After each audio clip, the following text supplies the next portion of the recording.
our final session today, so much of our conversations throughout these 2 days are about the future, what's happening next, how to adjust. So we have quite the interesting speech prepared. Charlotte Riedl is joining us with a view from the next generation. Charlotte, thank you so much for being here.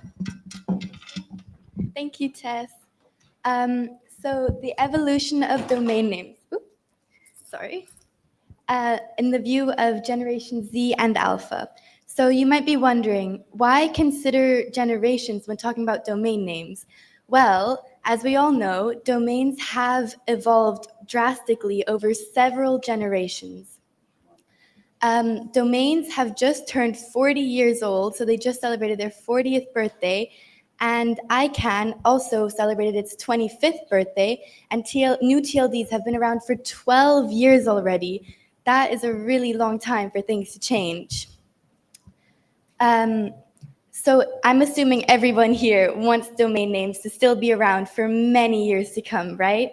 That means it's crucial we start thinking about them in generational terms now. So what even is a generation?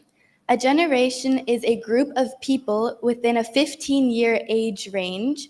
And the reason they're grouped this way is because it has been scientifically proven that behaviors and beliefs change within this time frame. And especially Gen Z and Alpha have actually shown some of the most drastic changes compared to prior generations, as they've never known a world without the internet, and therefore have adapted to new beliefs, new perceptions and priorities. So currently, as we all know, it's the older generations who are in positions of power and who make up the majority of the labor force. However, in the years to come, they will be retiring, and it'll be Gen Z and then followed by Gen Alpha who will take their place.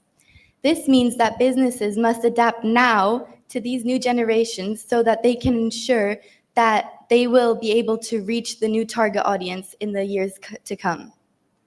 So you might be wondering, okay, that's great, but what can a 15-year-old tell me about that? Well, I was born in 2009, which makes me part of Gen Z. And that means I know best out of everyone in this room how my generation clicks. I also run my own company, Beauty Report, which means I know firsthand how important a domain name really is. And I also conducted a survey to collect some data, and data can't lie, can it? So here's what we found. So here it is, the world's first survey study which inquires specifically into the perception of domain names by Gen Z and Alpha.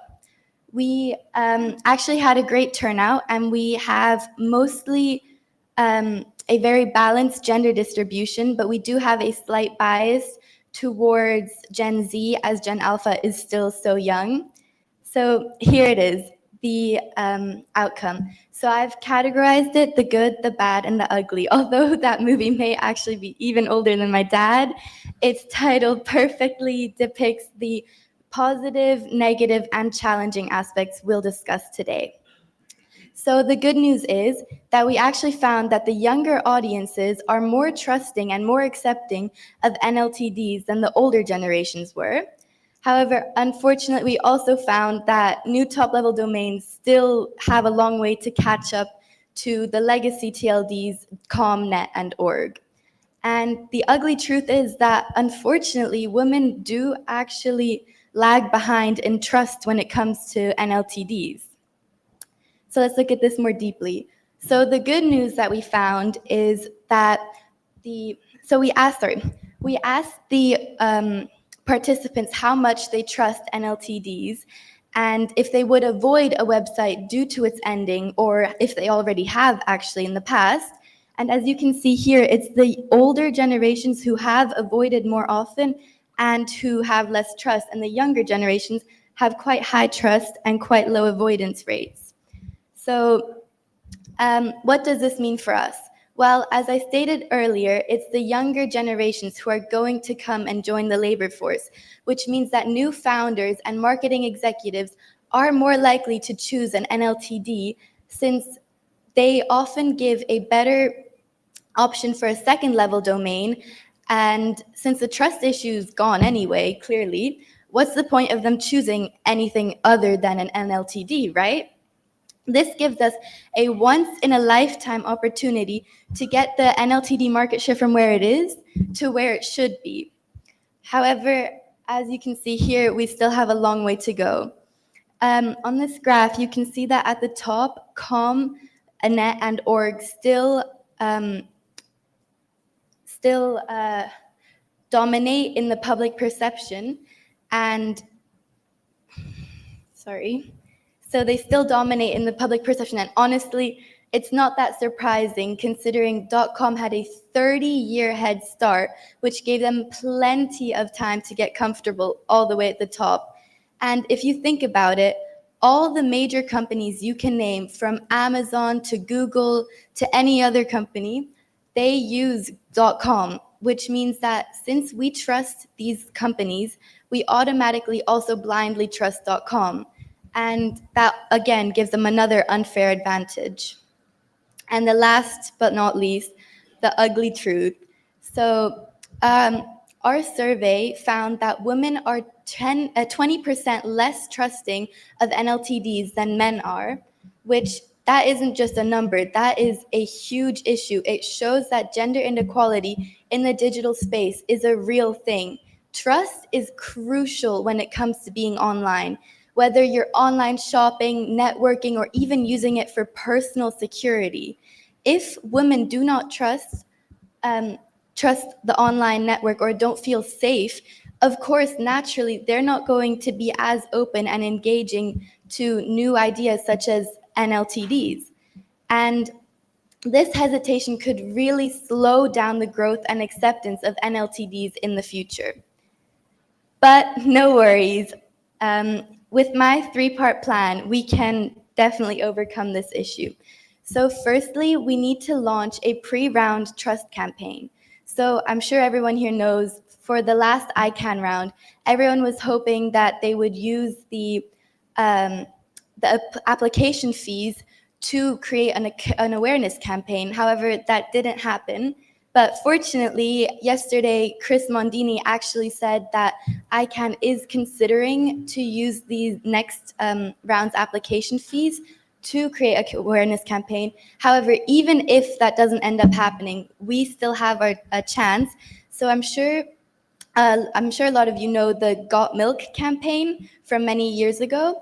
This campaign is an excellent model for the domain industry as to promote NLTDs, and by demonstrating how a unified campaign can elevate a product's perception. Just as milk producers collaborated to shift public perception and increase consumption, domain registries must work together to create a campaign that educates and encourages the adoption of NLTDs. This collective effort could establish NLTDs as a mainstream and credible choice, just like Got Milk did for the dairy industry. Secondly, we need to reach out to the youth and women. Traditional media like TV and newspapers just simply won't work for the new generations. Instead, we should focus on platforms where they are actually present, such as TikTok, Instagram, YouTube, and we must collaborate with influencers who resonate with these audiences so that they can so we can effectively promote NLTDs and through authentic and engaging content. And female-led organizations such as the International Women's Alliance need to educate their members that an NLTD is actually most likely a safer and a better choice than a multi-keyword, highly hyphenated .com is. And lastly, a very important one is we need to have strategic partnerships with registrars and industry leaders. So to boost NLTD's adoption, especially in sectors where it's already lagging, we need to work with domain registrars to offer special packages or incentives during the upcoming ICANN round.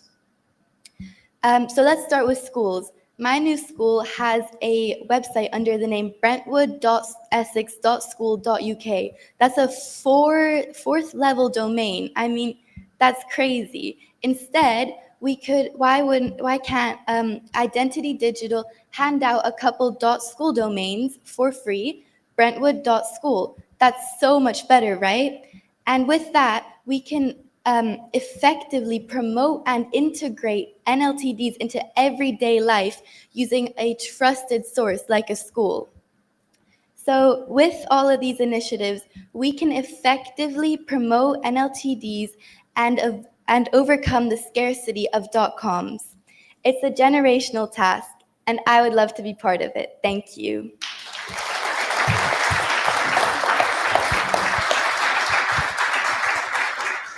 Charlotte, thank you so much.